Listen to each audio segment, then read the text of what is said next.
Hi, Jay, are you there?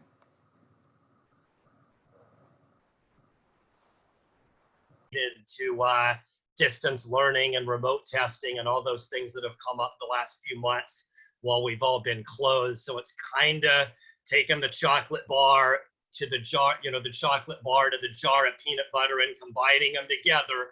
That when you get all these crazy CAEP outcomes mixed with COVID-19 quarantine, what do you get? So it's trying to give you some ideas for things that you can still review, that you can still report, different ways where you can still show you're doing meaningful things with your students, knowing that it's harder to do the usual data collection and testing like usual. So I'll just make sure, can everybody hear me? Does that sound more or less like what everybody was expecting to get themselves into today? Hopefully, we'll go ahead and move to the next slide. Okay, great. Here is our agenda. So again, a quick review of COVID-19's effect. Everybody knows that. Kind of the pink elephant in every training we do these days. Related to that, a real basic rundown of distance learning. In March, April, we were talking about this like crazy. My guess is the overwhelming majority of you have heard that a lot, so I'll be really brief. And then kind of the other side of the fence, a review from longer ago, kind of reviewing some of the basic outcomes and services we've been talking about for a while, and then trying to figure out where those two areas converge, where we'll try to provide some specific suggestions for some ways of recording outcomes and, to a lesser extent, services for students, knowing that your agency's closed, that you're in quarantine, that it's harder to do the same testing and the same data collection that you're always doing. We'll relate that a little bit to reporting and then give some specific examples, of what sort of things, you can do at the agency level. Next slide. Okay, so this is one probably a lot of you have seen before. This is, just COVID-19's effect on adult ed. Obviously, we all know that's significant. So, we've been doing a lot here the last few months. The easy answer is to say, here's that OTAN COVID-19 webpage that's been available since March 13th. Lots of great information from them, information from us at CASAS, information from TAP, CDE, etc. You name it, there's all kinds of information there.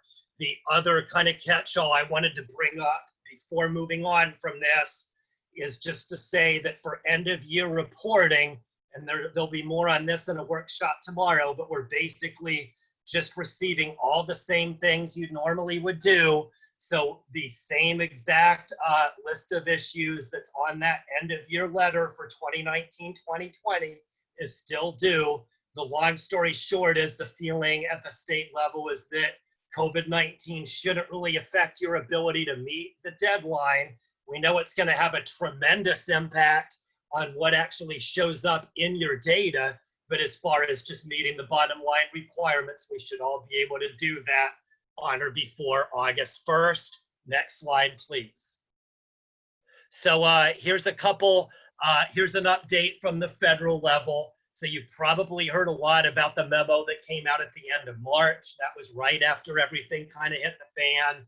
20-3 is the one that basically authorized remote testing. Before that, you couldn't do any pre-post testing without an in-person proctor. So they have changed a lot of the rules now that we've been in this pandemic for all the obvious reasons. We had a memo that came out at the end of March, and then I'll also say there's been two follow-ups, one that came up in the middle of April and the other at the end of May. Next slide. I think there's one more that gets into this. Okay, so good. So just summarizing the memos, it basically is saying we're still reporting to the feds like always. We had a concept for WIOA called force majeure. A lot of you have probably seen that in TE. That means unable to perform or unable to test. So in that first memo, the feds basically required all states to identify those learners that were unable to perform or unable to test because of COVID-19. The short answer before I go too far on this is that we will apply this at CASAS. At the agency level, you need to do nothing. We agreed early on that we would just do this at CASAS after everybody submits their data, but at the federal level, we're reporting students that are affected by COVID-19 and so on. Subsequently, the feds have made it up to states to decide whether to allow remote testing. As I think most of you know, California basically checked the box that said yes. So we are doing remote testing. There's lots and lots and lots and lots and lots and lots and lots and lots and lots of resources on our CASAS website. So you can check there. I'm sure there's a couple slides here. I'll fast forward to the recent one, 20-5 from the end of May. Can you back up? Yeah, the last two bullets here. These are what are relevant to the right here, right now, I believe. And that recent memo, what they allowed is you can now self-report into a federal level. I know the level for CAEP isn't as important as it is for WIOA, but I think the spirit for the CAEP is exactly the same. Is basically what the feds are saying is you can self-report without a pretest. Under quote unquote normal times, the feds require a pretest to place into any of those 12 federal levels. That is, you just don't make the map for federal reporting unless you do a pretest. For all the obvious reasons, the feds are loosening that requirement for now. So they're saying you can use informal means, you can use an informal appraisal, you can use education history, you can do an oral interview, you can do whatever you see fit to informally place a student into a level so you can make sure you get the person into the correct class and the correct program and so on. At the same time, though, that memo goes out of its way to say a pre-test and a post-test are still required to achieve that measurable skills gain. So I would say the feds have placed themselves squarely on both sides of the fence for now, where they're saying, yeah, we need to be able to do placement without testing. We need to have an informal way to do that. So we're going to be completely above board with that, but we're not ready to say that 2020, 2021 will be a force majeure situation where you can just report that everybody's unable to test like we already kind of did for 2019, 2020. So I would just say probably more to follow at the federal level. And quite frankly, whether you're talking about California WIOA 2 or California Adult Ed program, there's an element of seeing what happens at the federal level before we'll have any definitive answers on exactly what kind of testing is or is not required this year, what kind of data collection is or is not required. So mostly we're going through this for now, assuming it's business as usual, even though we obviously know it isn't. Next slide, please. I'll just say, hopefully that makes sense. The next few we'll breeze through. We've talked a lot about distance learning. Here's the definition straight from the federal guidelines. Basically, any learning activity where students and instructors are separated by geography, time, or both. There's all kinds of fine print. I won't get into that. We talked a lot about this late March, early April. Next slide. We've also talked a lot about how we identify distance learning. So the federal policy is what we use for WIOA 2. We use the exact same policy for CAEP. That is the 50% rule. That is at the federal level. The feds say any student with more than 50% of the instruction in a distance learning format, well then by definition, they're considered distance learning. If it's less than 50%, then you can just mark nothing. They're not considered distance learning. You know, and again, we have that checkbox that we're taking care of at CASAS that's special for this year called force majeure. Next slide, please. We've also been talking a lot about strategies for classes. This was a real big deal. Late March, early April, it kind of subsided, but in the last couple weeks, this has kind of come up again, kind of in an inside out sort of fashion. So in March, we were basically saying when it comes to dealing with your classes, you can either pick up where you left off or you can start completely new classes. So in that point, we were looking at the strategy in March when obviously we were hit by all this all of a sudden. So you could choose, you could just keep the same classes, know that everything's the same, except now you're doing it by Zoom rather than meeting in person. So you can keep the same class record, ID, time slot, whatever, but just basically keep recording attendance via Zoom rather than in person. In other situations, you would say, yeah, we had to reconfigure way too much to do that. So it was also fine to just close the book on all those classes in March, create new classes with a start date of late March, early April, or whatever. And so that makes it a little harder from a TE busy work point of view, but it does make it a little easier to figure out what is or is not distance learning. The old classes that you closed off in mid-March would not be distance learning, and obviously the new ones starting in early April would. I'll just say a lot of you have come across the same decisions now in July, now that we're starting the new year. Obviously, a lot of us kind of temporarily opened and closed back up again. So again, it's up to you to decide whether you want to create that class and basically leave the same record all year, or whether it's better for you to have classes for distance learning that are completely different from the ones in the quote unquote regular classroom. Okay, next slide, please. This is one more bit of review. We've been talking a lot about ways of collecting hours for distance learning. Short answer is when you're doing distance learning, you collect hours on those students, just like you do for quote unquote regular students. The feds have 3 different ways of recording hours. One, clock time, teacher verification, learner mastery. Clock time is the easy one. That's the one where we're just recording it by a clock. An hour of distance learning is exactly equal to an hour in the regular classroom. We have 2 other ways, teacher verification and learner mastery, where we assign hours based on the learner completing, modules, whether it's videos or educational software or other ways in which they might receive instruction. Next slide, please. Okay, also just sticking with this track a little bit more. Here's the information from our website on remote testing. I know a lot of you are in webinars that CDE and CASAS did late April, early May on this subject. As a result, we've got recordings, we've got lots of resources, lots of training videos, training PowerPoints on how to do this. That's a rabbit hole we're not going to get into now, but just know we do have a lot of options for remote testing. A lot of you, it looks like a lot of us are going to be closed for the foreseeable future. I think a lot of you probably took it off the table there the last couple months, assuming you'd be open.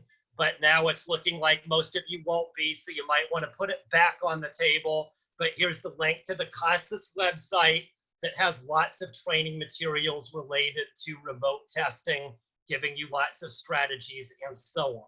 Next slide, please. Okay, so this is a big transition here. I just wanted to review all of those issues we've been grappling with, just because it seems kind of unfair not to. So now a review from an even longer time ago. I know you've all seen this slide, like it or not.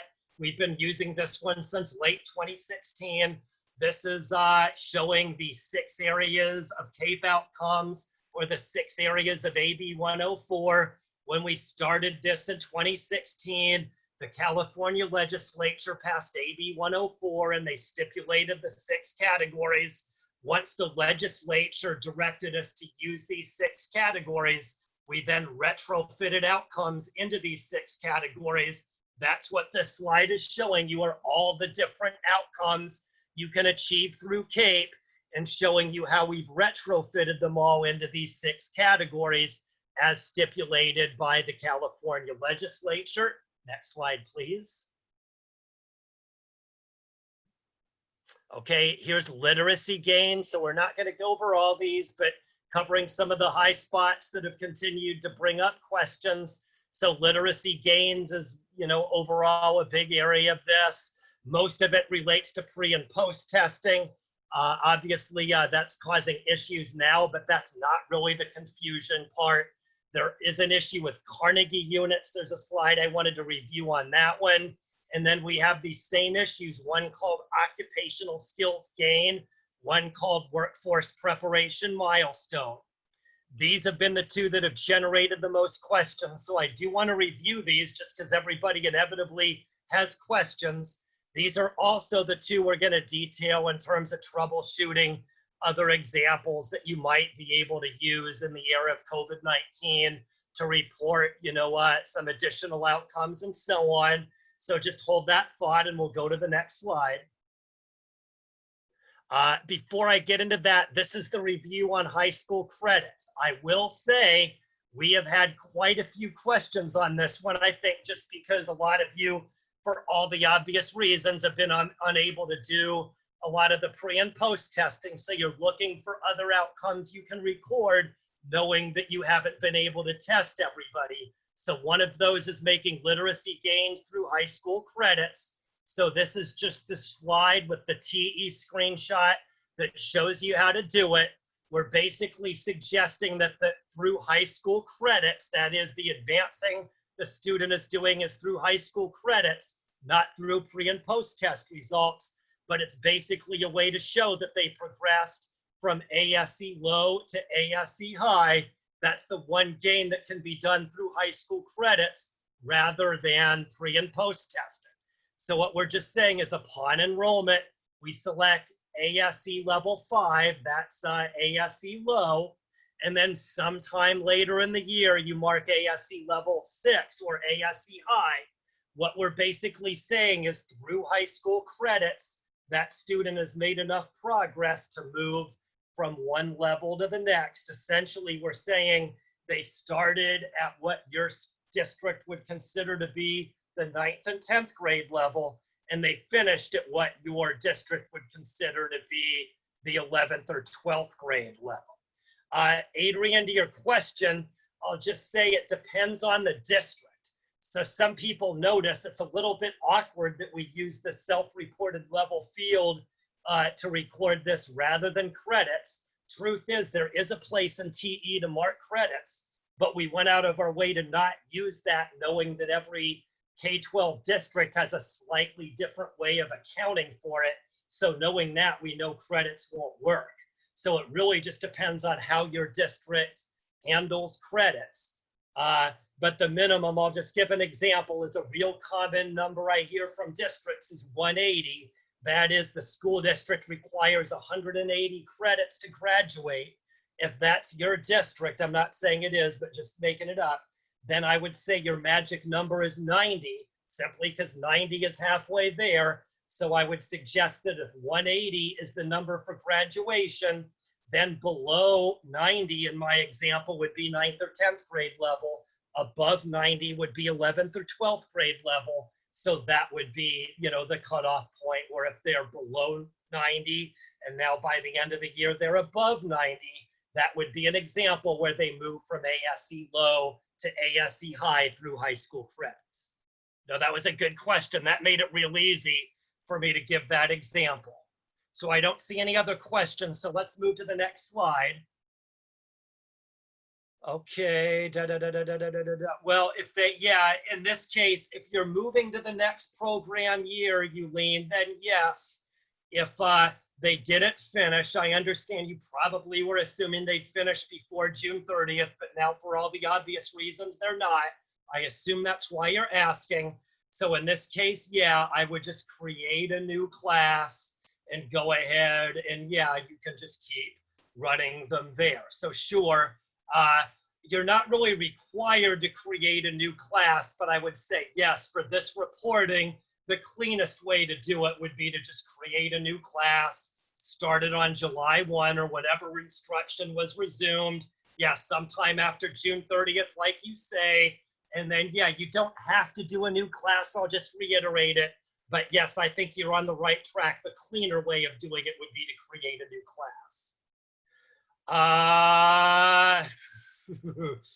Sorry, I've got to say, Jody, your question is probably a better one for CDE than it is for me.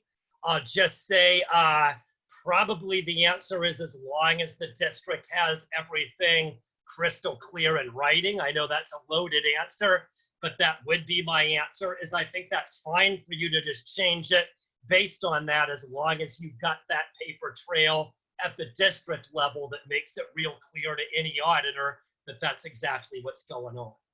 I know that's a loaded answer, but that's the best I can do. If that seems a little too loaded for you, sorry, I would say that's a better one to bring up to CDE folks. Okay, so it looks like we're okay on those questions, so we'll move back over to these slides. Again, these are totally review. Most of you have heard this 5, 10, 50, 100 times probably, but that is the occupational skills gain workforce prep outcome. Again, these are the two that we're calling literacy gains, but we've had carved out for the last 4 or 5 years now as a way to use like a measurable skill gain for individuals in workforce prep and CTE. So occupational skills gain suggests accomplishing a portion of a longer term goal or program. Workforce prep milestones suggest full completion of a shorter term program or goal. So the examples are usually better. So the example for occupational skills gain would be you have a student in welding. It's 5 modules or 5 semesters long. So in this example, the student finishes module number 1. They pass a short little informal test that shows that they know everything really well. So now they're fully ready to move to module 2. So that would be a great example of where you could record an occupational skills gain for the student. Workforce prep outcome, the example is a 15-hour, a short-term 15-hour course on job search strategies. We'll just say they get some kind of documentation or some kind of, quiz or whatever that shows they retain the material. So upon that, that would be an opportunity where you could record them for workforce prep milestone. Again, just to show what those are and what those have been for a while. Next slide, please. Okay, so this is just kind of summarizing, what we've had now is what we've called CTE, measurable skills gains. So this is just reiterating where the bubbles are. Is again, this is back 2016, 2017. We retrofitted these bubbles or check boxes to specific CAEP outcomes. Again, everybody's been using this same documentation for a while. So we admit some of the choices were awkward, but we're leaving them the same. So we know everything you mark is consistent year to year. So here's the 2 areas that you can mark if the student gets an occupational skills gain. Next slide. And here's the one you can mark if they get a workforce preparation milestone. Again, not perfect choices, but just what you can mark to show that these students are making these kinds of gains. So to tie this all together, this is all repeat information, but the idea is a lot of you did testing. A lot of you are having more trouble getting that done now. So these are alternatives in the event that maybe a lot of you really focus more on testing than these alternatives, but now you might need to flip back over to look at the alternatives again. Next slide, please. Okay, so now we're kind of treading into new turf here a little bit, where we're looking at ways to be a little more creative about this in the area of COVID-19. So first off, we're looking at the fact, of course, that everybody's now moving into distance learning and so on. So we're looking for things we can mark in this distance learning environment. So we're looking at just knowing that, hey, we're in distance learning, so hey, they might achieve new outcomes related to learning Zoom a little bit better, completing activities in those educational software programs, and so on. Another thing to look at is achievements that they might have already obtained. So a lot of you I know are, actually I'm going to backtrack and say what I said in June 23rd when I did this training, where I used a lot of preaching to the choir analogies in that session, with the idea being that none of these things I'm bringing up in this session are required, but I feel like I'm preaching to the choir. The fact that you're attending this workshop in the first place suggests that I'm preaching to the choir, that you're coming in because you want to figure out a better way to record outcomes. You've probably thought of some of this, but not all of this. So you're just looking at more suggestions to, provide more opportunities to mark outcomes for students. So in that vein, there's probably a lot of these achievements that your students might have obtained in the fall or very early in 2020 that you may not have marked, with the assumption that you are going to, mark off, the literacy gain is a pre-post gain or whatever. So you may want to backtrack and look at some of those things related to occupational skills gain or workforce prep milestone, or perhaps high school credits or whatever that you ordinarily wouldn't worry about. But now that you don't have a pre-post pair, you might want to focus on that a little bit better. The thing that we introduced a month ago, and we're bringing it up again today, is that passage of exam process. So I'm going to defy logic and ask you all to respond to a goofy question. That is last August, September, when we did the last round of Neil and Jay show CAEP accountability sessions, a lot of you might remember us talking about passage of an exam, and that was a big change we made to the CAEP definitions at the start of this year, where we basically had the same WIOA outcome that WIOA said requires passage of an exam. So we added that to our CAEP outcomes, basically, because that's what the feds did to theirs. I'll be a little bit oddball and see if anybody remembers that from CAEP accountability last August, last September at all, yes or no? Does anybody remember? If anybody remembers, it's probably going to be folks in this group. Okay, Bethany, all right, sorry. You're going to regret answering, but yes, you're the perfect poster child of somebody who would definitely remember that. And yes, I believe you when you say you remember that. So great, you brought it up. So yes, that was a big Neil and Jay show talking point in September. That again, not anything that the CAEP data police are going to get you for, but we're just saying, yeah, when you get that training milestone or skills progression, you know, when you're marking it as an occupational skills gain, you know, we're just saying, yeah, the feds are saying there should be some exam, whether it's CASAS, whether it's oral interview, whether it's, you know, just a skills check or whatever, but something that you can show that documents that the student really and truly made the gain. So we're using that passage of exam concept as a guide for recording student achievement that potentially you could use in other programs. So one example would be an informal exam, such as a virtual assessment or a skills demonstration in some kind of workforce preparation activities. I'll just say those were both written purposefully generically. The next 15 minutes will give you better examples than this slide.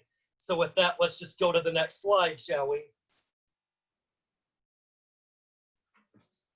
Okay, thank you. So here's some example of what we mean by virtual class assessments. Very generic, but pretty much applies to 99.9% of what we're doing now, that we're zooming our lives away. But we know that we've got a lot of different things that we're doing virtually, you know, that is assessment. It just might be a little more informal than the CASAS pre and post we're used to. So one example I'll give is that learner mastery.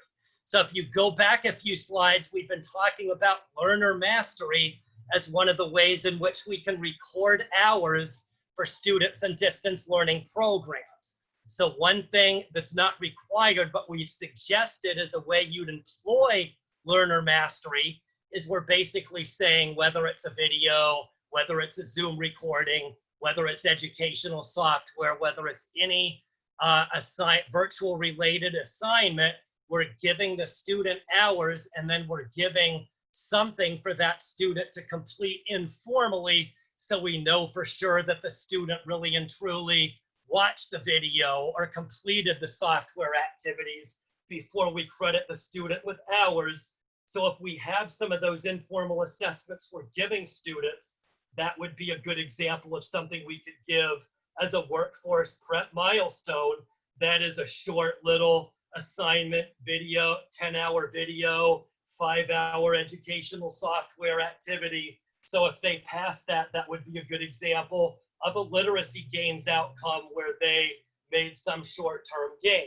Another example would be in the software, and you know, sorry for using specifics, but just to be clear, we're talking about things like Aztec or Odyssey Ware or Burlington English or whatever. That is all of those different software products that I know most of you are using, that a lot of those higher end software programs have those activities built into the software. So I know many of you are using those a lot for all the obvious reasons lately. So most of those software companies do a really, really good job of setting those up. So no reason to reinvent the wheel. Lots of really good, meaningful activities in those software products. So you could certainly set it up to where when students pass those quizzes and activities and tests that are built into the software products, another really good way to document passage of exam, document that the student successfully completed a big chunk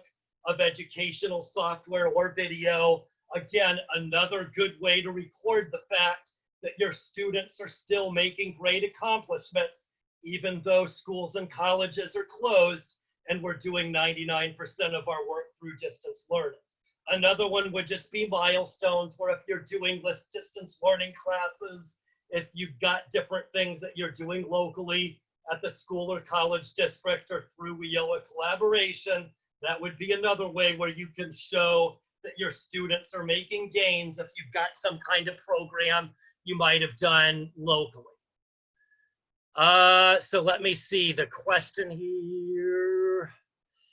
So yeah, you're not required to, but we're just saying, yeah, if you're having trouble with some of these students in ABE, ASE, ESL, etc., yes, you can use the same concept. So what we're doing here in this training is trying to point out some very specific ways. You're not required to use these ways, but obviously the slippery slope is you want to have something that you can hang your hat on.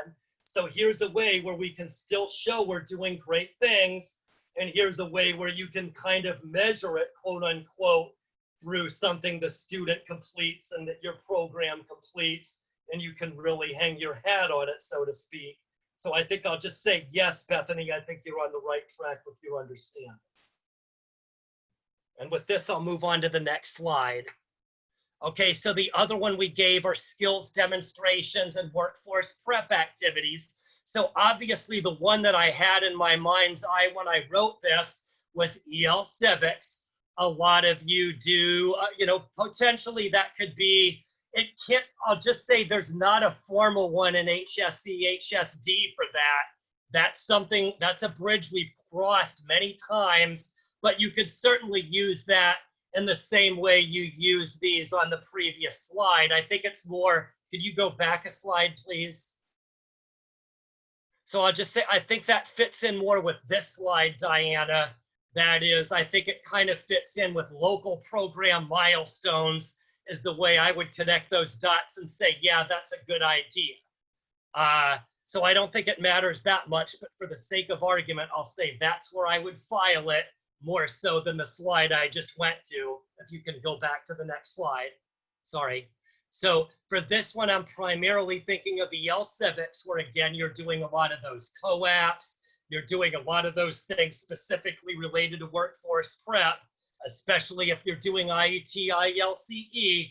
So again, and more to follow in things like the 2021 accountability training. There will be more formal ways to do COAPs and CAEP here in 2021. But for now that we're still finishing up 1920, just know that a lot of those things would be a really good fit for this as well, to show again, we weren't able to do all the things we normally do, but that's not to say we weren't doing anything. We were still doing lots of wonderful things. We just have to do it in a slightly different way, which means we also need to market in a slightly different way. Some other examples might be if they transitioned, to a workforce program, or some of you are doing EL co-enrollment with your Title I. Those would be other examples of ways in which you might be doing workforce preparation, and you could record it in this fashion. Next slide, please. Okay, then we're looking at transition. So this is just a review slide. You can transition to ASE, CTE, or college. For ASE, there's nothing to check or bubble. It's automatically all done under the hood. For CTE, here's the things you can mark if they transition to workforce training, and then a couple other things you can mark if they transition to college. Next slide, please. Okay, so that's for outcomes. We're also wanting to take a look at services. So this is just so we've got supportive training and transition. Sorry, I guess I forgot to put a transition slide in between here. So sorry about that. But we're starting with supportive services. So supportive services, just to be clear, are the services that help the individual address his or her own personal needs rather than educational needs. So things like legal or fiscal counseling, transportation, childcare, whatever, that is services that help the person be whole so they can function better and focus better on their learning. Next slide, please. We also have training services. This relates more directly to what the student is doing with their instructional program, things that might help them be employed and so on. Next slide, please.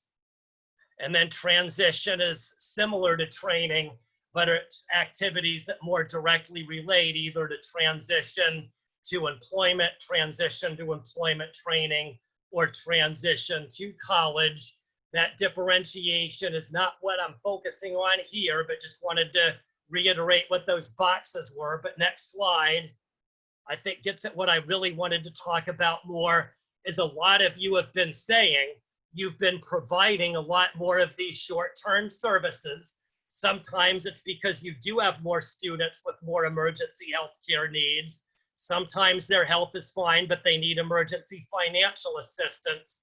And then there's a lot of more nuts and bolts sort of training you're doing, like job search or just getting them acquainted with features like Zoom. A lot of those sort of crash courses that you've had to provide for your students, just like you've had to provide for yourselves.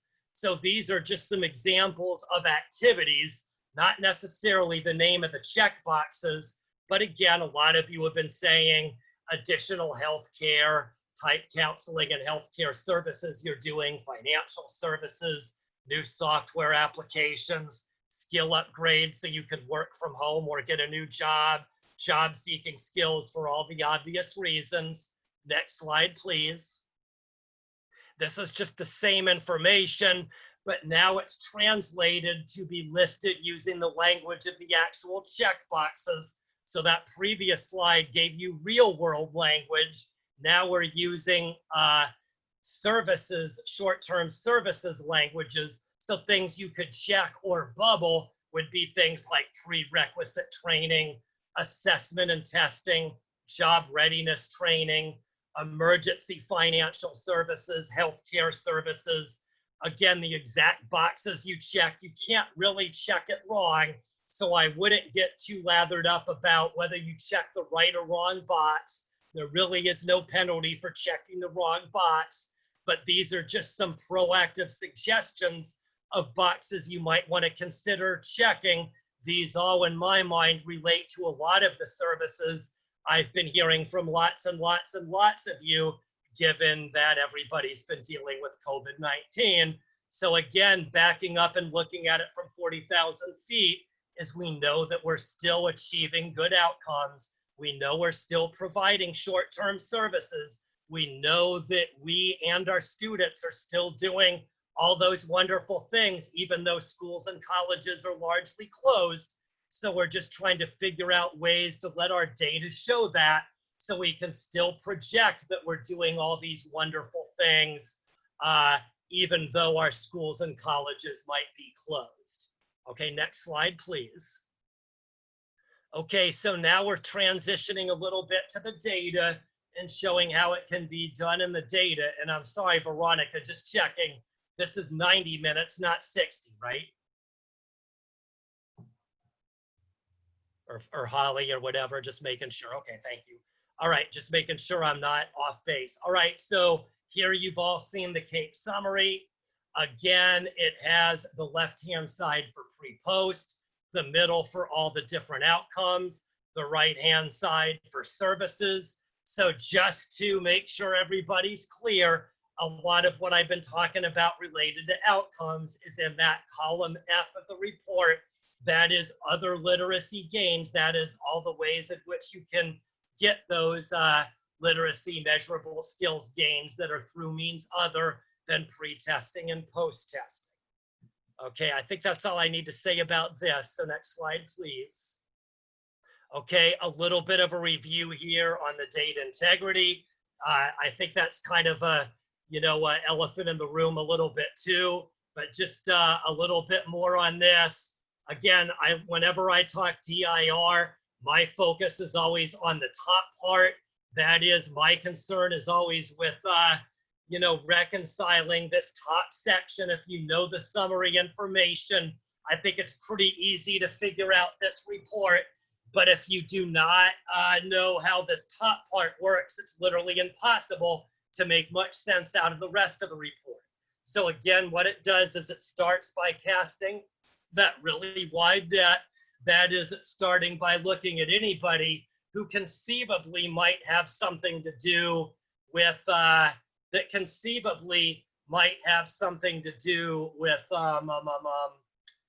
with CAEP. So they get in that large number of students and services. And so what happens is the report works backwards, and it basically eliminates those who are not enrolled in those 7 CAEP programs. As it eliminates the students, it identifies some students that you may not really want to get rid of. That is, ones that don't have enrollment, but do have some key outcomes. In this case, we're not losing anything, but a lot of times you might be. So it's just bringing some to your attention that you might want to review before you let them go. Once it gives you all that, in this case, it's 1318 minus 4. So we end up with 1314. We've got 5 concurrents. So we have a total of 1309 for this report. Bottom line is, the whole point here is to use a number for the denominator. For all 22 items, we give you an item count and a percentage. Bottom line is, to have that percentage mean anything, we want to use the same denominator 22 different times.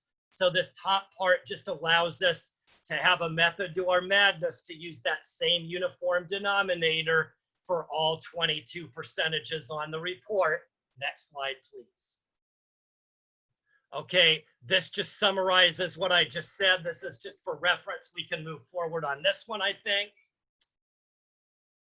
Okay, these are, so with DIR, what I really wanted to bring up more is there was a document, and I did not resend it today, but I did send it in June. So sorry, I keep asking you questions, Holly and Veronica, but there is a DIR document that we posted for the training a month ago. I assume it's still posted? Yes, it is. Okay, sorry, I know I didn't resend it like I did the PowerPoint, but just so you're just checking.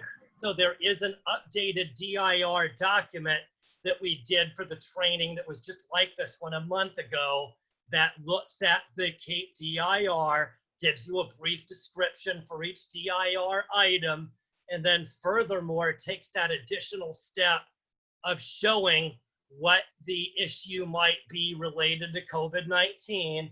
No, bottom line, always this way, but just a snap judgment on some that we know are probably going to be affected a lot because of COVID-19.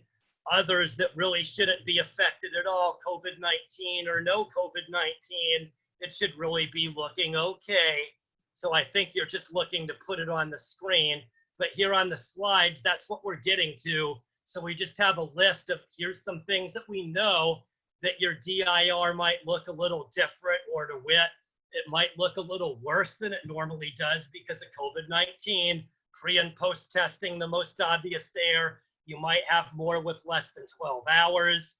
I know a lot of you have had issues with high school diploma and HSE, and then some of those that earned outcomes.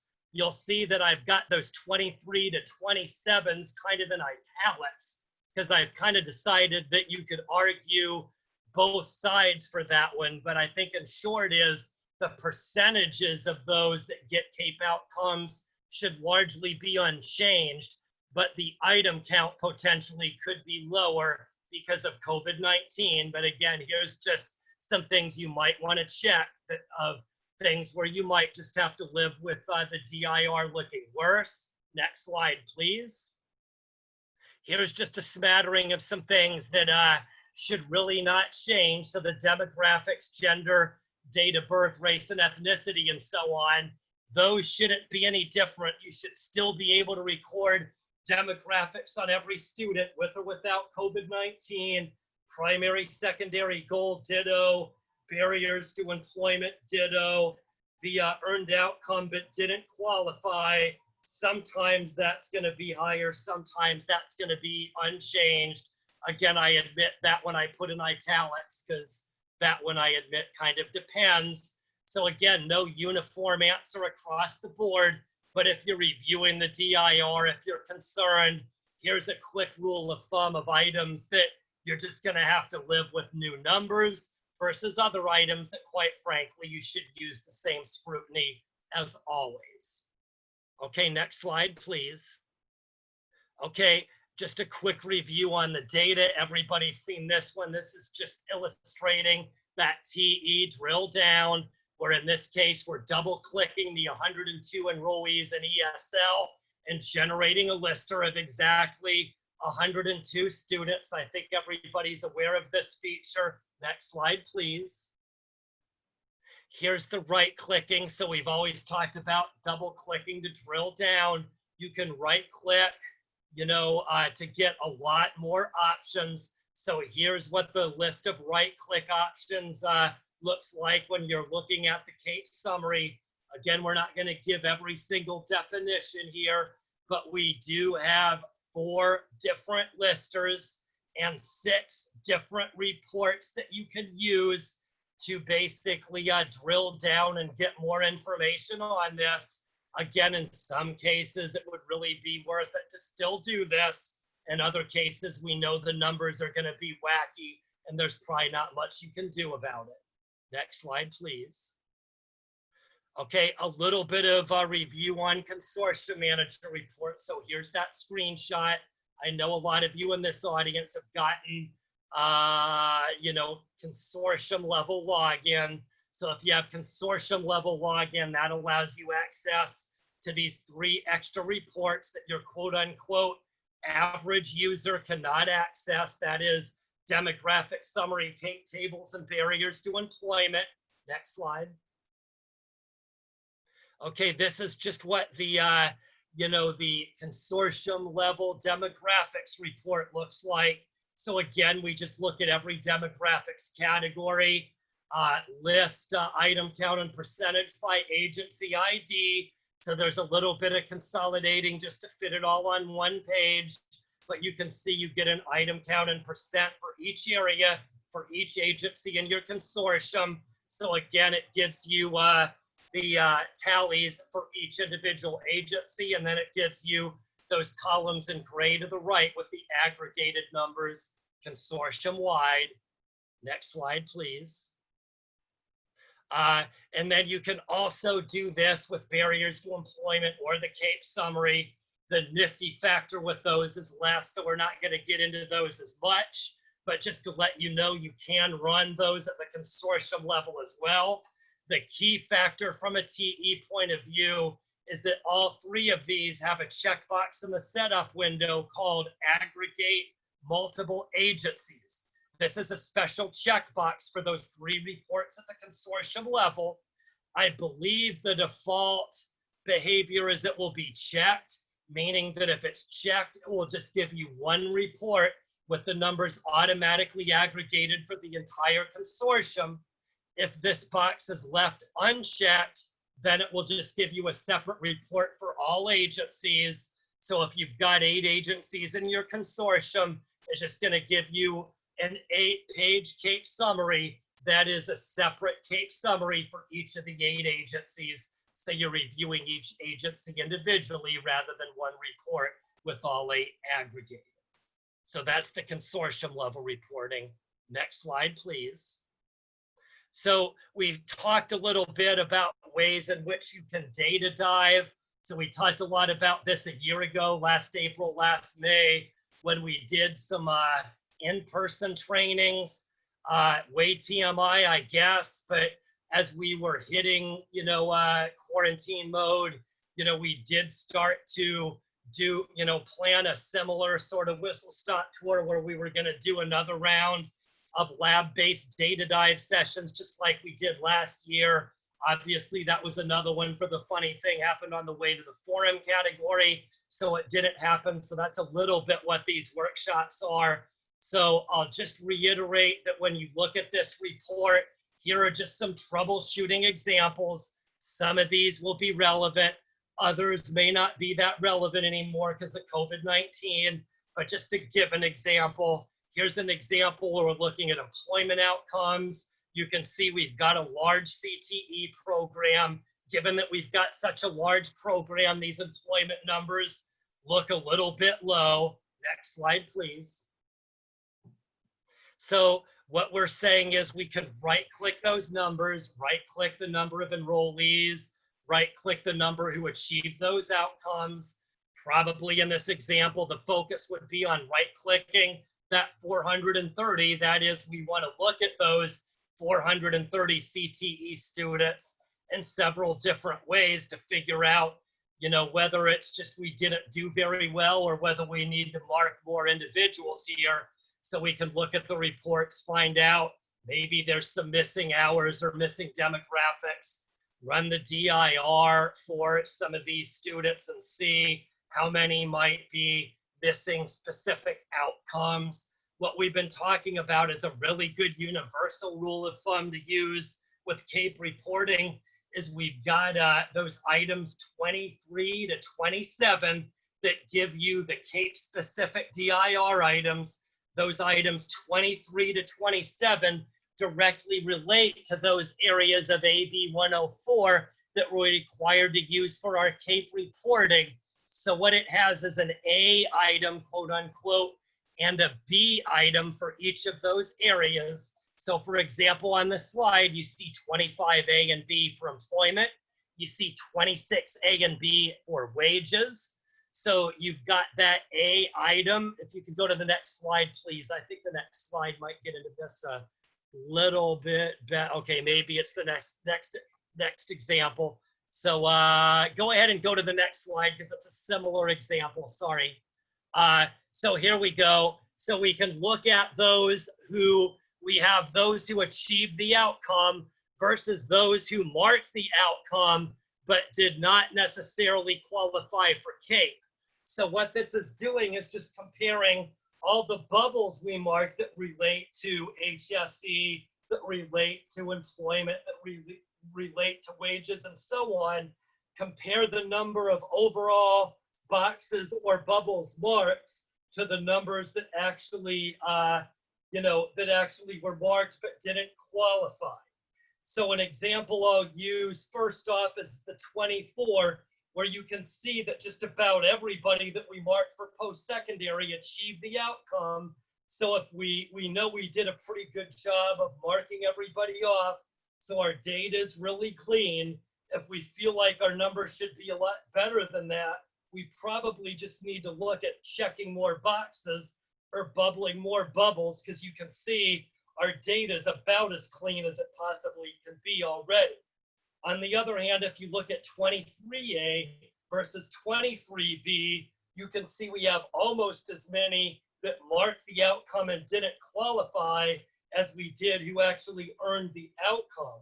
So that would be an example where we might want to look more at data cleanup, drill down on those 5 and see whether the issue was hours or the issue was demographics or whatever. That suggests there's some basic data cleanup we might do that might make our number of HSE and HSD outcomes higher. I haven't been doing this, so sorry I'm waiting to the end of the presentation to do this, but let me just pause here. Quick sanity check. Is everybody following me? I guess part of it is I was getting a lot of questions and now I'm not. So I'm just making sure I'm not talking to a brick wall here. All right, thanks for humoring me. Everybody just turned quiet on me, so that got me nervous. Okay, that's enough, I guess, to make me realize everybody's still hanging in there. So next slide, please. Okay, so here's another example, 25AB. So again, if we've got a high number in B, then that suggests that we have a lot of data cleanup to do. It means we marked a lot of people as getting a job, but because they weren't in the right program or class, or they had missing hours, or they had missing demographics, they're not officially earning the outcome. So you can compare those numbers to kind of generally decide whether it's an issue with data cleanup or an issue with just marking more outcomes. Okay, next slide, please. Okay, I think you went backwards. There we go. So anyway, example 3. So, the number of gains is low. So this is if you are doing testing. So this is just so you can see how to use the report. So in this case, you can see we have a decent number in ABE and ESL. You can see that, this might be the way it looks now. So this year, this would be what we'd expect. But in a normal year, this might be disappointing, where less than half of our students tested. As a result, way less than half of our students, achieved an ESL gain. So this might be something we want to follow up on. I'll just add that a lot of these issues related to pre-post is going to be a lot different this year because of all the obvious issues. But again, what we've been talking about is look at the number in column D compared with that number in column C. See how many have a pre-post pair. If B and C are close together, but they're far apart from D, then that suggests we did a good job with getting everybody tested, but the results weren't that good. If C and D are close together, but far away from B, then that suggests that our performance on the test was really good, but we didn't necessarily get everybody tested. So if you just compare these numbers in columns B, C, and D, that's a quick and easy way to get a rule of thumb on how you're doing related to pre and post testing. Next slide, please.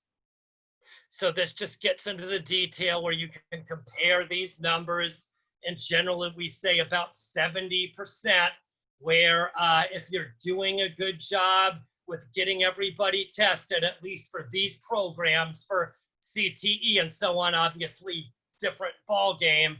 But for ABE, ASC, and ESL, we say about 70% is what you're looking to get in order to have good persistence instead of not so good persistence.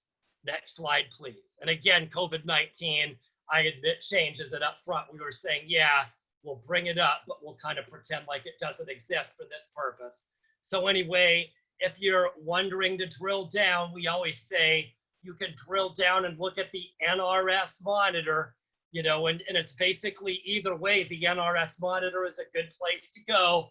If you've got a big difference between column B and C, then you're looking for the blanks, where you're looking for those students that don't have a pre-post pair. If B and C are pretty close, but C and D are far apart, then we're looking at students with no gains or negative gains, or just looking for issues with the actual results. So again, either way, you're just drilling down and looking for where the problems are. Next slide, please. Okay, and then you can also look at the DIR. So something we talked a lot about last year is with any of these cells, you can right-click and run the DIR for just that cell. So like you might want to right-click on that 72 for number of ESL learners, and then you can run the DIR for just those 72, and then you can pinpoint more exactly what they've done with pre and post testing, exactly which of those learners might have demographics issues or hours of instruction issues. You can really get into all of those details for just a subset of your data. And again, we're specifying items 8, 9, and 10 on the DIR are the ones that really get into those pre and post testing issues. Next slide, please. Okay, and this, again, what we're saying is overall for all of these different areas, sorry, I see what you are doing now, is for all of these, is I'm gonna kind of tie it neatly in a bow, is your mileage might vary with all three of these examples on whether your results are gonna be severely affected because of COVID-19 or not. Overall, we realize that all of these issues related to performance and persistence are going to vary this year because of all the obvious issues, but your ability to evaluate it and figure out, you know, what the issues are and whether or not you can solve it remains the same. So you can give it a look-see and fix the things you can fix. You just have to go into it reading that there's going to be a lot more issues you uncover that you're not going to be able to fix for all the obvious reasons. I'll just say that's the long story short, short story long here, that your data will be different, but your ability to troubleshoot really isn't any different. Next slide, please. Okay, and then we've talked a lot about this over the couple years, is when you look at it, whether you're looking at it from an hours point of view, through an enrollment point of view, or through a pre and post testing point of view, you can look at performance or persistence. Performance is going to be good or bad. Persistence is going to be good or bad.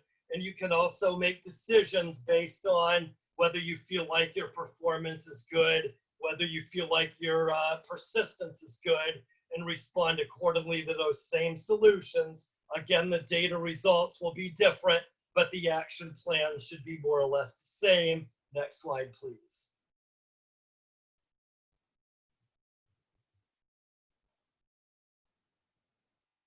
Okay, that was that, huh? Okay. All right, so I guess I'll just say any questions. I was thinking I had a little bit, I didn't realize that I was done, so was what you're saying, so all right, great. So I'll just say any questions then. It seemed like we took the full hour and a half last time. I guess we ran out of questions this time. So I'll just say, if this is the last slide, are there any remaining questions, anything? Just because I'm done a little too quickly for my own good, maybe. I guess I'll just reiterate and make sure that wasn't too fast. And I'll also just give everybody a bunch more opportunities to ask more questions. If nobody has anything, I guess I'll turn the floor back over to Veronica then. Okay, thank you, Jay, and thank you, everyone. I'm not seeing any additional questions at this time.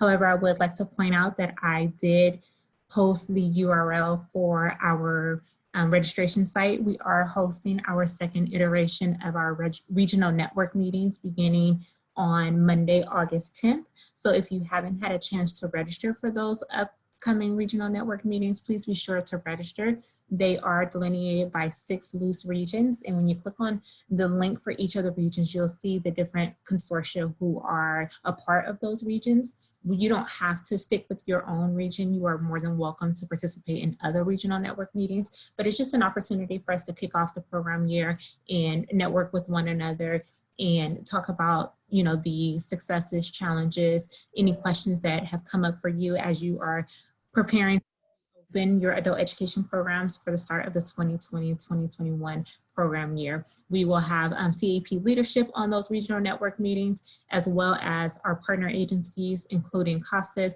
WestEd, and OTAN. So all entities will be a part of those regional network meetings. So we definitely look forward to connecting with you all. Definitely feel free to share the information with your colleagues and be sure to register for the upcoming iteration of the regional network meetings. Tomorrow, we do have our data submission guidelines for end of year student data reporting with Nicole Jordan of CASAS. So if you haven't registered for that, definitely feel free to register for tomorrow's webinar. It begins at 1 o'clock. And then on August 5th, we are hosting the beginning of the year data and accountability webinar. And that will be with CASAS, WestEd, as well as CAEP leadership. So definitely be sure to register for that. The URL that I posted contains all of those upcoming webinars. So feel free to register as you see fit. Thank you all very much again for participating, and we look forward to seeing you tomorrow for the data submission guidelines webinar. Thank you all and have a great rest of the day.